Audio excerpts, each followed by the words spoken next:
Hi, what if I told you there was once a girl who simply stopped dying? In the winter of 1852, when Manchester's smoke-choked skies hung low and the streets reeked of coal and sickness, a child's body was carried through the narrow lanes of Ancoats. Her name was Eliza Jennings, a 13-year-old orphan the parish believed had succumbed to fever.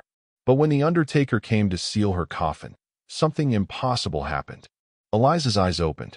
She exhaled a long, icy breath, then sat up as if she'd merely woken from a nap. What followed over the next months would horrify priests, confound physicians, and draw the attention of the Royal Society itself. Eliza ate nothing, slept rarely, and grew paler each day, yet her pulse never stopped. Her body showed no decay. It was as if death had touched her, then changed its mind. Manchester's newspapers whispered of the girl's science could not explain. The church called it blasphemy. Doctors called it an anomaly. Locals called it a curse. Crowds gathered outside the orphanage just to glimpse the child through the window, pale and still, watching them back with eyes that seemed to reflect every candle flame. Tonight, we reopen her story, a real case lost in the city archives, pieced together from hospital reports, parish notes, and eyewitness accounts. Before we begin, don't forget to subscribe to Historic Book, where every day we bring you dark and forgotten true stories, tales that remind us how thin the line between science and superstition once was. When investigators first examined Eliza Jennings, they found no explanation for her impossible survival. Her body temperature hovered just above freezing, her skin waxen, almost translucent. Some claimed her veins carried no blood at all. A physician named Dr. Silas Hartley recorded in his notebook that touching her wrist felt like pressing one's fingers to marble that moves faintly beneath. Each night, the orphanage nurses reported strange noises, footsteps pacing her room though she never rose from bed, and a faint humming sound that echoed from the walls. By dawn, every lamp near her would burn out. Soon, the story spread beyond Manchester. Letters poured in from London, Edinburgh, even Paris, demanding to see the girl beyond death. The orphanage, overwhelmed and terrified, agreed to let doctors test her in secret. What they discovered during those examinations would push Victorian medicine to its limits and leave one question no one could answer. Was Eliza Jennings alive, or something far worse? The first physician to examine Eliza was Dr. Jonathan Whitaker, a rising name in Manchester's medical circle and one of the youngest doctors to work under the city's new pathology program. He had seen fever, plague, and rot in the slums, but never this. When he approached Eliza's bedside, she lay perfectly still, her eyes open, unblinking, fixed on the ceiling. The faint rise and fall of her chest proved she was alive, yet her skin was so pale it seemed carved from stone. "Do you feel pain?" he asked. No answer. "Can you hear me?" Her pupils shifted toward him, slow, deliberate. Then she whispered, "It's cold beneath." The sound was so faint that Whitaker thought it came from the wind until he realized her lips had moved. He noted in his report, "The subject shows no signs of decomposition, no warmth, no true pulse. There is movement, yes, but no life as we know it." To test her reflexes, Whitaker pricked her fingertip with a needle. No blood came out, just a drop of clear fluid, viscous like melted glass. That sample was sealed and sent to the university for study. Within days, the lead chemist wrote back, "The substance is not blood, nor any human secretion I can identify." Fear began to spread quietly through the staff. One night, the matron of the orphanage claimed she saw Eliza standing at the window, her face lit by lightning. When she entered the room seconds later, the girl was still lying in bed, her night dress undisturbed, her eyes closed. The matron resigned the next morning. Even the nuns who had cared for Eliza began to refuse night duty, saying the girl spoke to unseen visitors who came when the lamps flickered low. Meanwhile, Dr. Whitaker's obsession deepened. He visited daily, taking notes, sketches, and temperature readings. His last entry before the records abruptly stopped read. Her reflection fades before she does. The mirror shows the bed, empty, while she still sits upon it. Weeks later, His body was discovered in the River Irwell. His notebook, waterlogged but legible, was found clutched in his hand. The coroner ruled it a suicide, but locals whispered that he'd finally learned what Eliza truly was and couldn't live with it. After Dr. Whitaker's death, the orphanage fell into a deep unease. The city authorities ordered Eliza moved to the Manchester Infirmary, hoping the controlled environment of a hospital would yield clearer results. But even the journey there became a story whispered across the city. Witnesses claimed the horse pulling her carriage refused to move until its eyes were blindfolded. When they arrived at the infirmary gates, every clock in the building reportedly stopped at the same moment, 3:01 a.m. Nurses placed her in the East Wing, a ward for rare and terminal cases. Within days, the patients nearby began to worsen without explanation. Some said they could hear a child's voice humming through the walls at night, singing a tune no one recognized. One patient, a coal worker suffering from pneumonia, told his doctor that the pale girl came to stand beside his bed each night and whispered that she could take his pain away. He died in his sleep the next morning, his face peaceful, his skin cold. The following evening, another patient was found lifeless, his eyes wide open and fixed toward the ceiling. The hospital's staff began rotating shifts, refusing to spend more than an hour in Eliza's ward. One nurse later confessed she'd seen her sitting upright in the dark, though the doctors had left her sedated moments earlier. Her mouth moved, the nurse said, but it wasn't words. It was something like breathing in reverse. By the end of February 1852, 6 people in that ward had died under mysterious circumstances. The doctors could no longer deny the pattern, yet none dared remove the girl. The lead physician, Dr. Henry Sloan, recorded that Eliza's condition remained unchanged, no aging, no decline, and no heartbeat strong enough to measure. He ordered her confined in a sealed isolation chamber. Yet even behind locked doors, strange events persisted. Patients in neighboring rooms spoke of icy drafts, even when the windows were shut. Lamps flickered, metal instruments rusted overnight, and one orderly swore he heard her whisper his name though she had never met him. Word of these incidents reached the Manchester Guardian, which published a short column titled The Living Death of Ancoats. The church condemned the story as sensational nonsense, but the public was already captivated. Crowds formed outside the infirmary gates, praying, shouting, demanding to see the girl. Some called her a saint, others a devil's child. One thing was certain, Manchester had never seen anything like it. By early March 1852, Manchester had turned the Ancoats girl into a public obsession. The infirmary gates were crowded day and night, and pamphlets describing her condition sold for pennies on the street corners. Under growing pressure, the hospital invited a team of scientists from London's Royal College of Physicians to investigate. Among them was Professor Edmund Lisle, a physiologist known for debunking superstition. Lisle arrived determined to expose the case as hysteria or fraud. Yet what he found in that dim isolation ward unsettled even his rational mind. He wrote later, "I expected madness, not silence." Eliza lay motionless on the cot, eyes half open, her lips slightly parted as if mid-breath. Instruments placed upon her chest showed no regular pulse. When Lisle held a mirror to her mouth, faint vapor bloomed, proof of respiration, but no warmth followed. "This is not life," he muttered, "and yet neither is it death." He ordered bloodletting to confirm circulation. The lancet pierced her wrist. Again, only that clear glassy fluid emerged. When it touched air, it hardened instantly, like resin. Lisle recoiled. "This," he said, "belongs to no creature of the living world." The experiment continued through the night. Needles recorded no heartbeat, thermometers no warmth. Yet every hour, Eliza's head turned slightly toward whoever spoke her name. At dawn, one assistant fainted after claiming he saw her eyes change color, from gray to a shade, like candle smoke. The team sealed the samples and left Manchester the next day, vowing never to publish their findings. Within weeks, Professor Lisle resigned his post and withdrew from public life. His final letter, discovered years later, read only, "What we studied was not illness. It was invitation.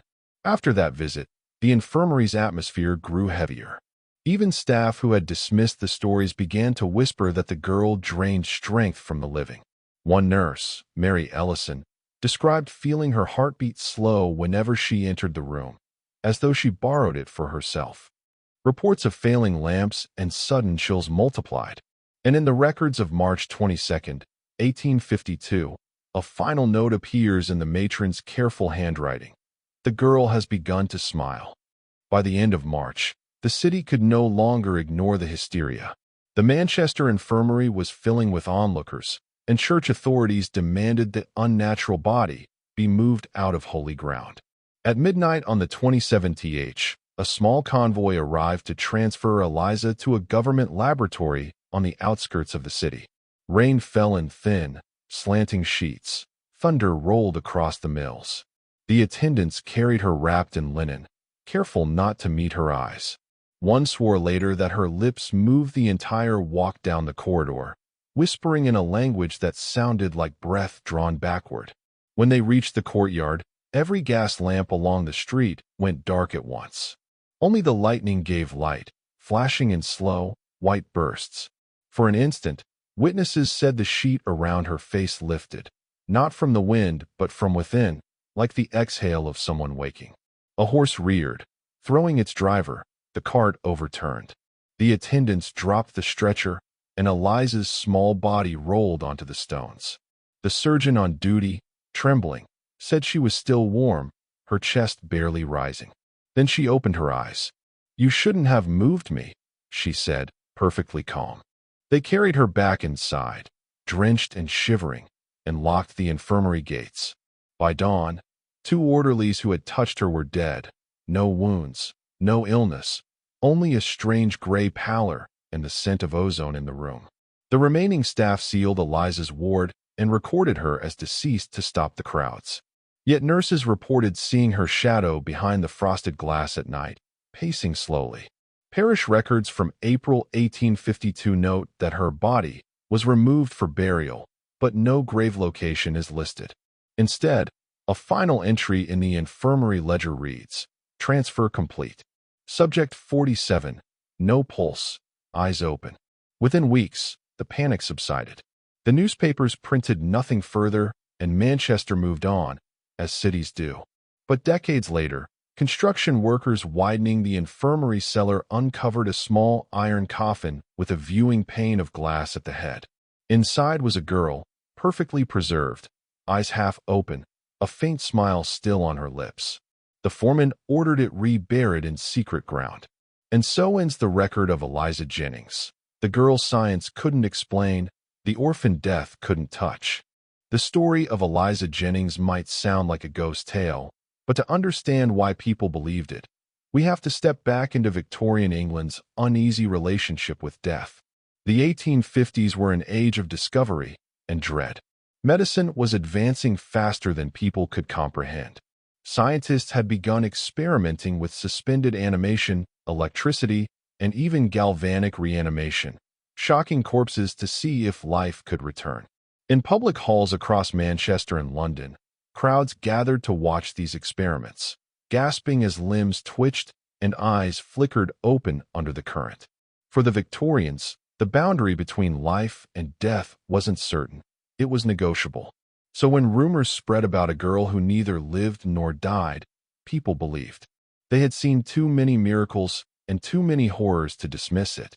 The newspapers sold the idea that Manchester had given birth to a new kind of mystery, a child who belonged to both worlds.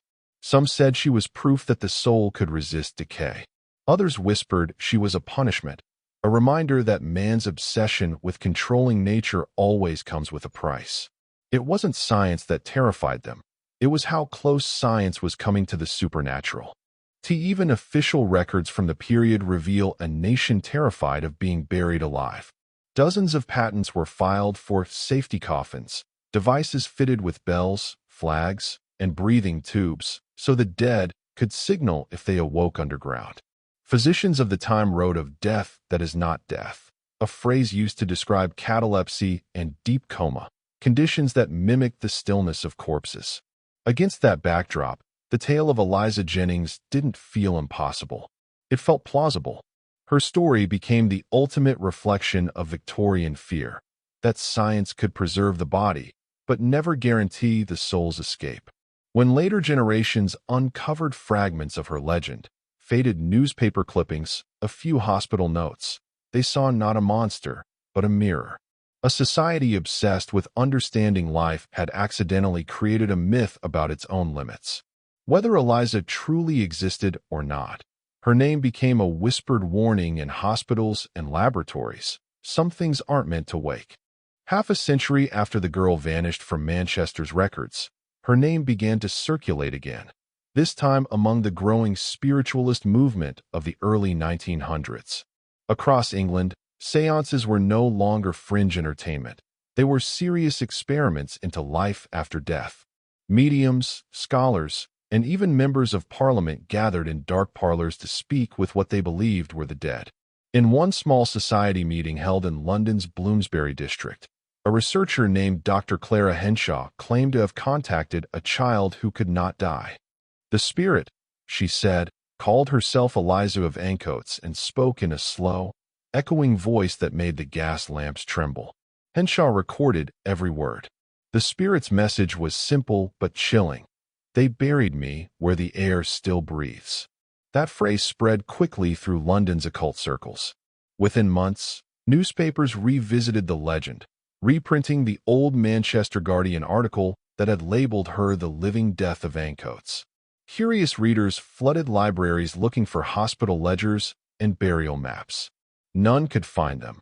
The original infirmary records had mysteriously burned in a fire in 1871.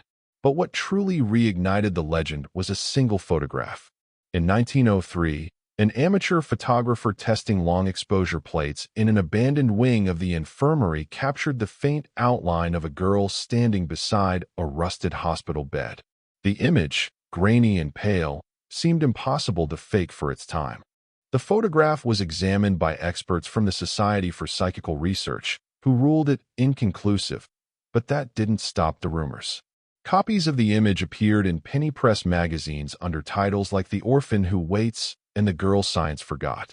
Crowds once again gathered outside the derelict building, just as they had half a century before. Some swore they heard soft humming from the basement windows, the same lullaby witnesses claimed she'd sung in 1852. Even skeptics who entered the ruins described an unnatural chill, as though the air itself resisted warmth. Dr. Henshaw continued her seances until her death in 1912. In her final journal entry, she wrote that the voice of Eliza had grown weaker, as though the grave were closing at last. But the photograph, and the mystery it carried, endured. To this day, it rests in the archives of the Manchester Evening Chronicle, labeled simply Unverified Apparition, Wardy. Whether trick of light or trace of something far stranger, it became one more piece of evidence in a story history refused to bury. When the First World War erupted in 1914, Britain faced horrors no generation had seen before. Amid the shellfire and mustard gas, field hospitals overflowed with soldiers caught between life and death, breathing, yet unresponsive, locked in a trance the doctors couldn't name. The nurses called it the sleeping death. Their eyes stayed open, their pulses slowed to near nothing, and sometimes they whispered fragments of songs as if remembering a life that wasn't theirs. In one London infirmary, Sister Margaret Keane recorded a patient who murmured, "Don't move me." The girl said, "Don't move me." She didn't understand what it meant. Until weeks later, she found an old clipping about the living death of Ancoats. The name, Eliza, appeared in the margin, circled in pencil by an unknown hand. Doctors at the time blamed shock, gas exposure, or shell trauma. But some medical officers whispered of something deeper, something that touched the same nerve Victorian science had never fully understood, the moment when the body hovers too close to silence. A rumor spread among Red Cross nurses that a particular ward in Manchester's military hospital carried the curse of the orphan. No one wanted to work the night shift there. They said the lamps dimmed whenever a patient slipped into that death sleep, and more than once, nurses awoke to the sound of a child humming in the corridor, though the ward held only men. After the war, the army sealed many of those hospital files. But a few diaries survived, filled with sketches of pale faces and eyes staring through half-closed lids. Medical journals described the condition as post-shock catatonia, a term that explained the body but not the voice. Every now and then, a soldier in recovery claimed to dream of a little girl in a white gown standing beside his bed, touching his wrist and whispering, "You're not ready to wake." Most dismissed it as morphine fever.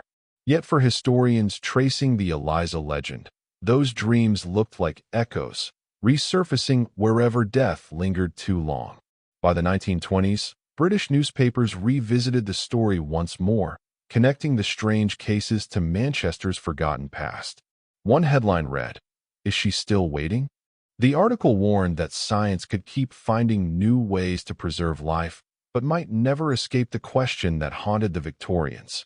What if the body simply refuses to die?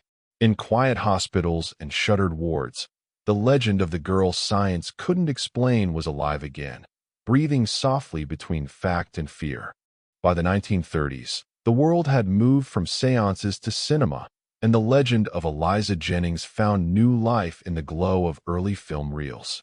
A Manchester journalist named Thomas Wainwright decided to create a radio documentary about the so-called girl science couldn't explain. Wainwright was no believer in ghosts. He wanted to expose a myth.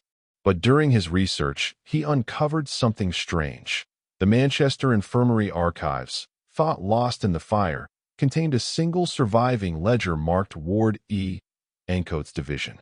Inside were a few brittle pages, dated 1852, with repeated entries that read simply, "Patient remains unchanged.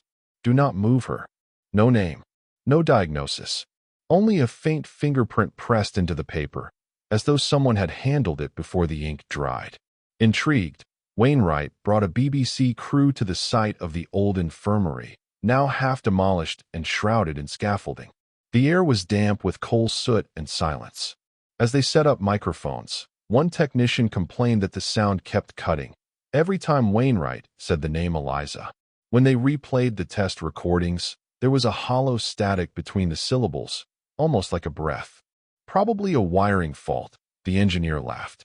But when they listened closer, the breath became words, faint, drawn out, like a whisper beneath the static. "Don't wake me."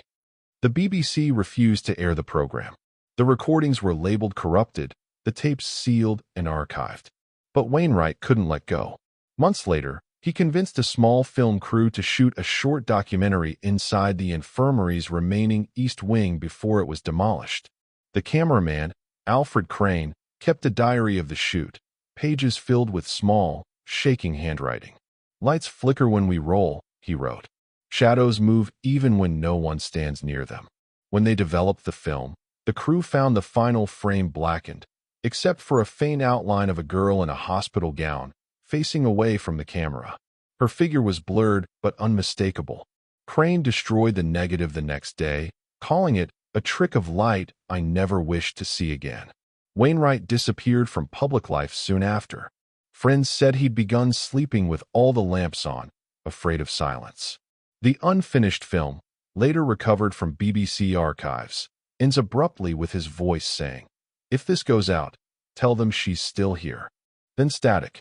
Even now, archivists claim the recording resists digital transfer. The sound distorts, the playback freezes, and somewhere in the background, a child hums a tune that no one recognizes.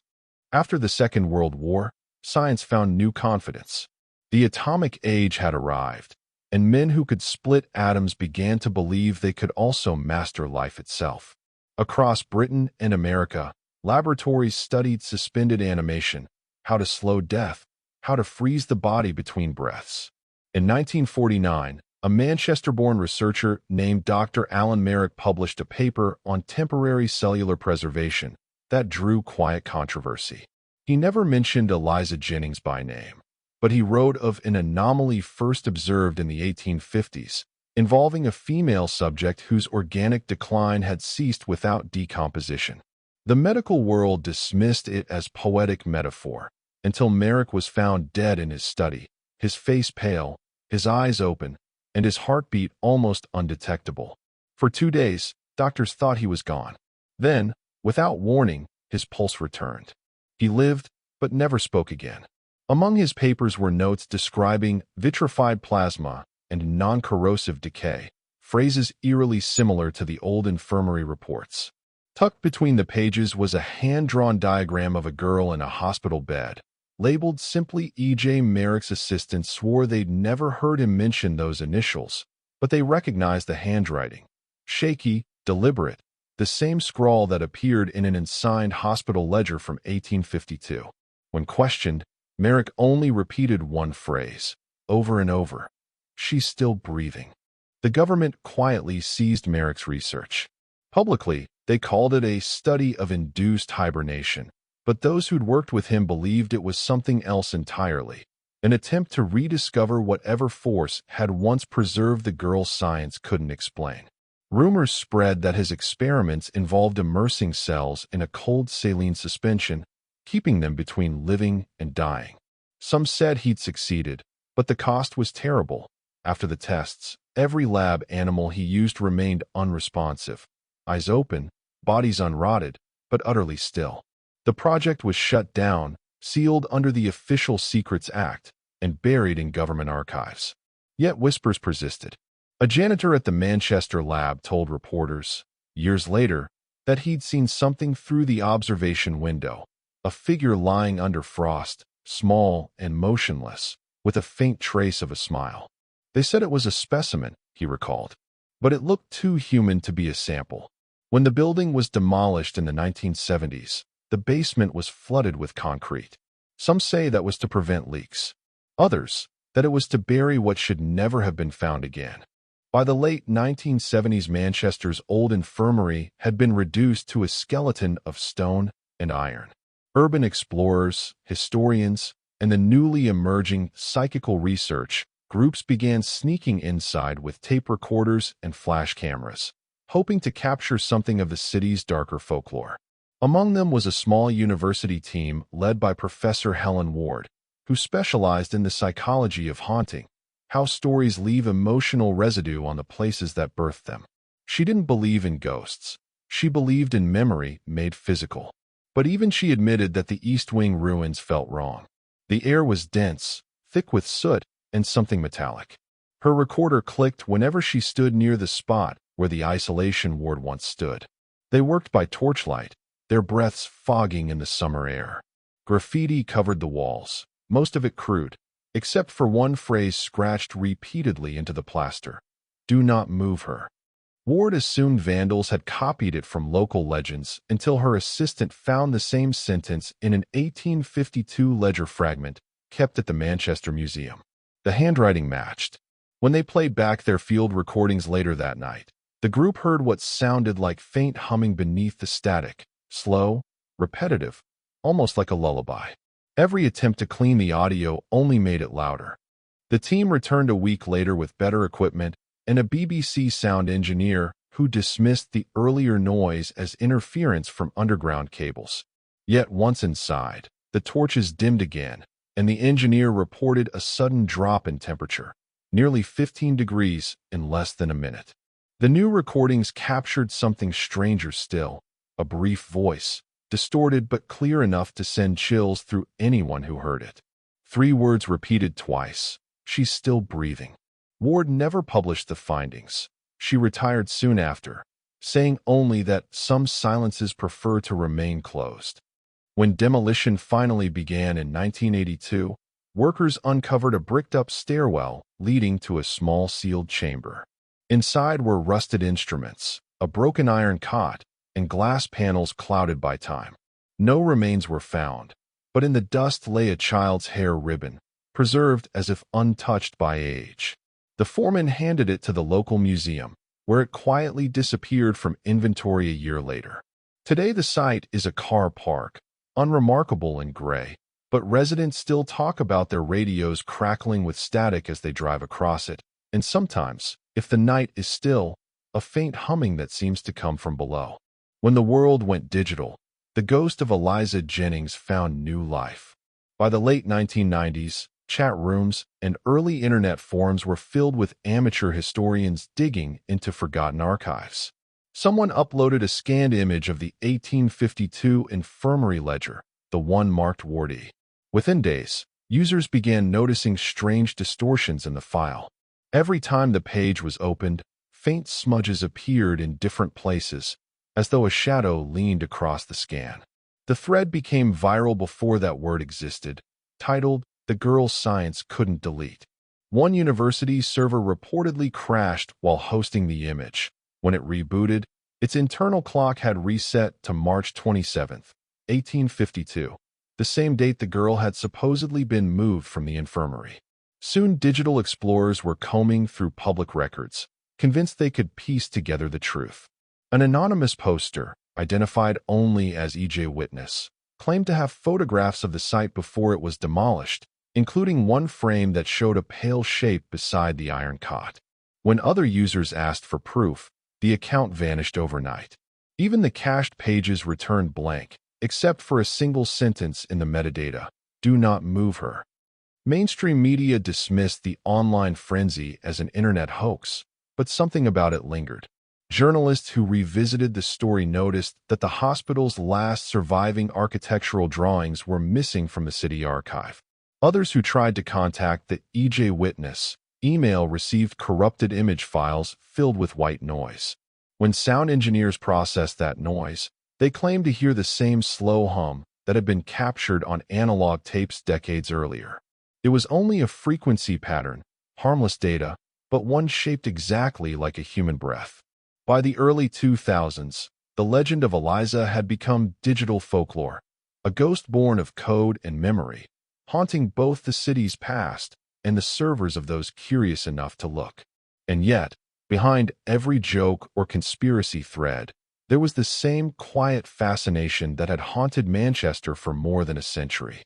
The idea that somewhere, locked between life and death, a fragment of that girl still waited, silent, smiling, and utterly beyond explanation.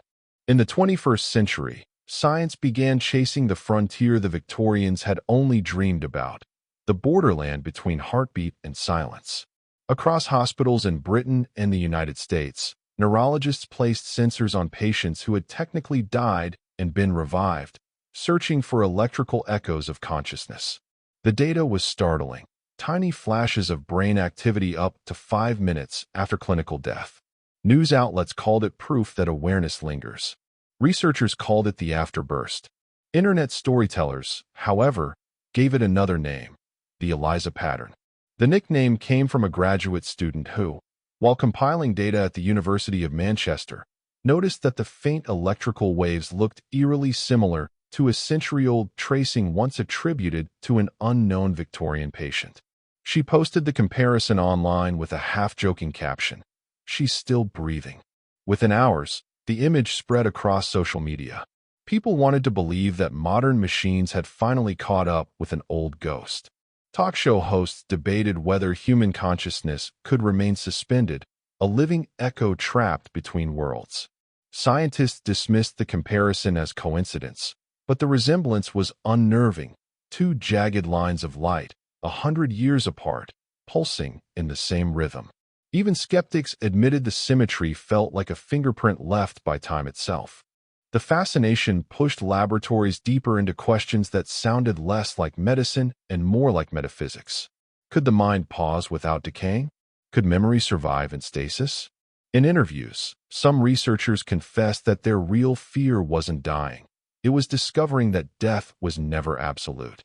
Every new study seemed to echo that Victorian phrase, "Death that is not death." Documentaries revived the tale of the girl who had blurred the line first, presenting Eliza Jennings as both myth and metaphor for humanity's oldest obsession. Meanwhile, in Manchester, construction crews digging beneath the old hospital site for a new subway line reported finding fragments of tiled flooring and a rusted metal frame buried in concrete. The city logged it as historical debris. Still, one worker told the local paper that when their drills broke through the final layer, a gust of air rushed out, cold and dry, carrying the faint scent of formalin. It was like opening a room that remembered itself, he said. The site was resealed within a week. No one officially connected it to the legend, but for those who still whispered her name online, it felt like proof that the story was never gone, only waiting for science to catch up. Every era, it seems, remakes Eliza Jennings in its own image. The Victorians saw her as proof that the soul could outwit science. The early psychologists of the 1900s used her story to question memory and trauma. Now, in the age of algorithms and artificial intelligence, she has become a metaphor for digital ghosts, data that refuses to die, consciousness simulated by code. Perhaps that's why the legend still clings to us. Eliza isn't just a story about a girl who didn't decay. She's a reflection of our terror that nothing ever truly ends, not even in silence. Sociologists have studied this phenomenon, how communities build entire mythologies around inexplicable deaths. They call it cultural haunting. It's the idea that societies use ghosts to explain what science cannot yet measure. In that sense, Eliza is not a supernatural being. She's a mirror held up to our uncertainty.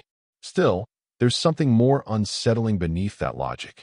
Because even if her story is just the sum of superstition, fear, and coincidence, how do we explain the recurring details? The names, the sounds, the symbols, repeating through generations, each time resurfacing when people start to forget. Modern researchers in folklore archives have charted this pattern with unnerving precision. They discovered that reports of Eliza sightings surge roughly every 40 years, almost like a heartbeat through history. 1852, 1893, 1931, 1976, 2017. Each spike coincides with a social moment obsessed with life extension, resurrection, or artificial intelligence. It's as if her name emerges whenever humanity starts playing God again. The timeline isn't proof of anything supernatural, but it's enough to make even rational historians pause. One archivist from Manchester University summarized it best in a 2019 interview. The story keeps coming back because it's built into us. We're terrified of what happens after the last breath. Eliza Jennings is just how we tell that fear to ourselves. Yet the same researcher later admitted, off record, that her office lights sometimes flicker when she opens the Jennings file, and her audio transcriptions occasionally fill with that same faint humming, rhythmic, almost like someone breathing on the other side of the wall. It began quietly, with a renovation. In 2022, a team of developers purchased a derelict corner of Manchester once belonging to the old infirmary's East Wing. They planned to turn it into loft apartments, unaware of what had once been buried there. For months the project went smoothly, until one morning, a contractor struck something solid beneath a layer of concrete. At first, they thought it was an old drain cover, but when the dust cleared, it revealed an iron hatch sealed with melted lead. The metal was stamped with a single initial, E. Work halted. City officials arrived, then archaeologists. The hatch was pried open carefully, the corroded hinges shrieking like something alive. Beneath it lay a narrow cavity, the size of a small room, lined with cracked white tiles. Inside was a single iron bed frame, fused with rust, and a glass cabinet still filled with brown bottles whose labels had long dissolved. The air that escaped was foul, a mixture of earth, old medicine, and something sweetly metallic. At the foot of the cot sat a decayed wooden chest. When lifted, the lid disintegrated, revealing a bundle of documents wrapped in oilcloth. One sheet, mostly intact, bore the emblem of the Manchester Infirmary and a handwritten title, Observation Report, Subject E.J. The papers were sent to the university archives, where conservators began decoding the fragile ink. Most of the text was illegible, but a few sentences stood out. Patient remains unresponsive yet exhibits cellular integrity beyond expectation. Another line, darker and smeared as if written in haste, request immediate transfer. Exposure may accelerate replication. Historians debated its meaning. Was it pseudoscientific panic or evidence of a medical experiment long forgotten? Forensic teams dated the ink and found it matched mid-19th century samples exactly. Within days, rumors spread online. Photographs of the discovery leaked, and social media resurrected the old name, Eliza Jennings. Local news tried to dismiss it as coincidence. The E could have belonged to anyone. But the resemblance between the handwriting on the papers and the hospital's 1852 ledger was unmistakable.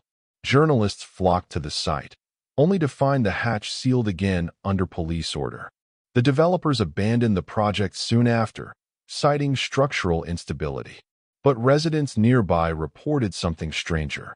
When night fell, the street lamps flickered in unison, and those who lived closest swore they could hear the faint echo of a lullaby beneath the noise of the city. The recovered documents were placed in a sealed laboratory within the Manchester University archives, where experts from multiple disciplines gathered to study them. Chemists tested the ink composition, linguists analyzed the penmanship, and digital archivists attempted to restore the faded words using multispectral imaging. What they found only thickened the mystery. Beneath the visible writing, faint impressions of other sentences began to appear, almost like someone had written the same report twice, once normally and again in mirror script. When reversed and enhanced, the hidden words read, "Do not let her wake." The discovery made headlines across Britain. Scientists warned the media not to sensationalize it, but the atmosphere around the archive grew tense.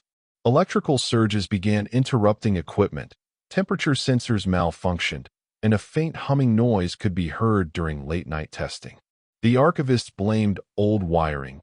The technicians weren't so sure. One night, a research assistant working alone claimed that the document's ink shimmered under infrared light, as if it was still wet. The footage from the lab's CCTV that evening cut out precisely at 3:17 a.m., leaving only a single frozen frame, the paper glowing faintly in the dark. By the next morning, the assistant was gone.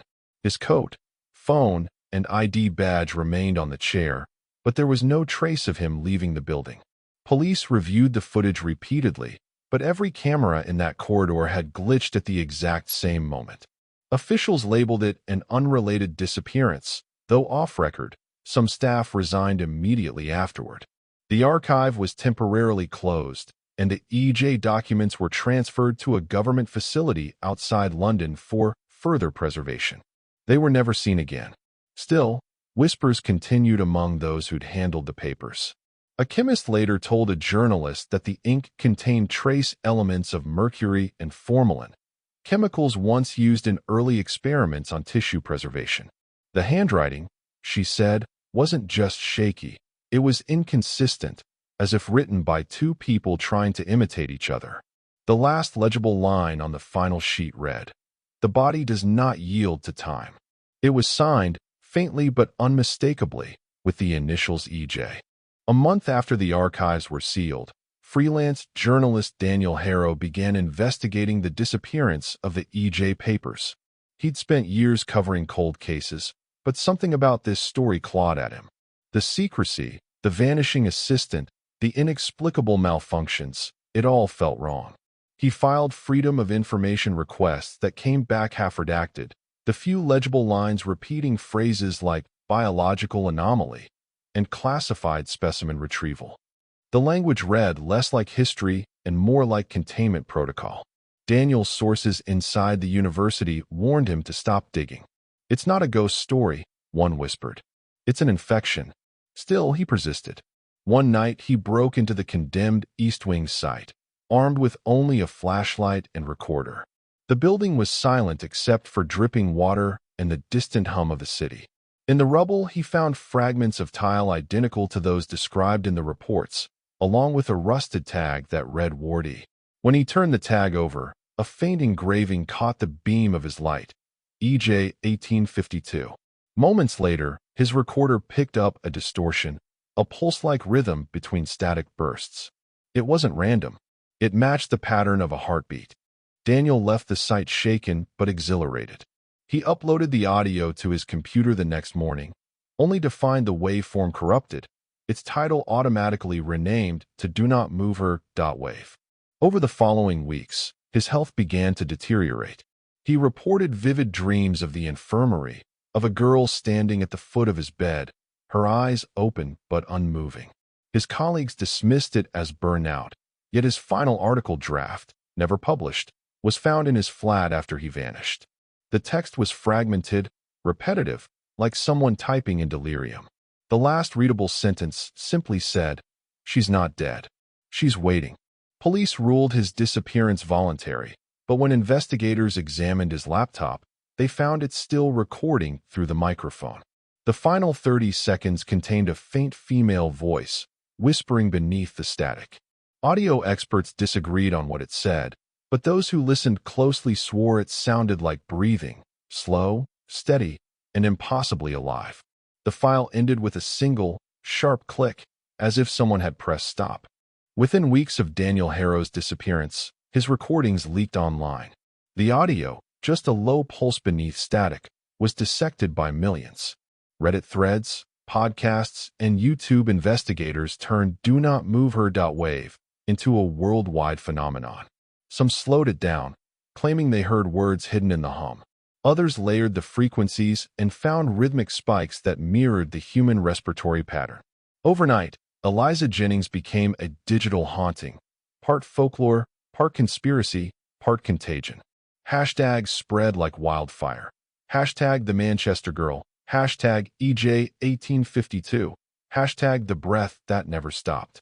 Paranormal enthusiasts flooded Manchester, filming themselves outside the redevelopment site, whispering into the night for Eliza to respond. Even skeptics couldn't look away. The mixture of real archives, lost documents, and unexplained vanishings gave the legend a disturbing credibility. Soon, journalists discovered that Harrow's story drafts matched old police statements word for word, descriptions of light flickers and humming in the walls that predated his birth. His words weren't new. They were recycled echoes from 1852. It was as if the story itself was writing through him. By the end of that year, the internet had transformed Eliza into an icon of the macabre. Artists recreated her imagined face. Musicians sampled the heartbeat audio into dark ambient tracks, and true crime channels debated whether she'd been a victim of early medical experimentation. A handful of universities even used the case to teach digital folklore and mass hysteria. But then something stranger happened. Users who downloaded the original audio began reporting technical issues. Phones froze. Files corrupted. A few claimed to hear the pulse continue faintly even after deleting it.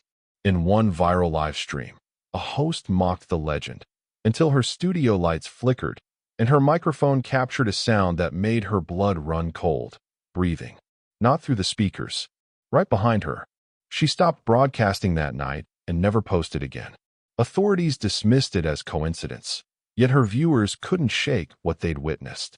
In a world obsessed with logic, the line between superstition and science blurred once more.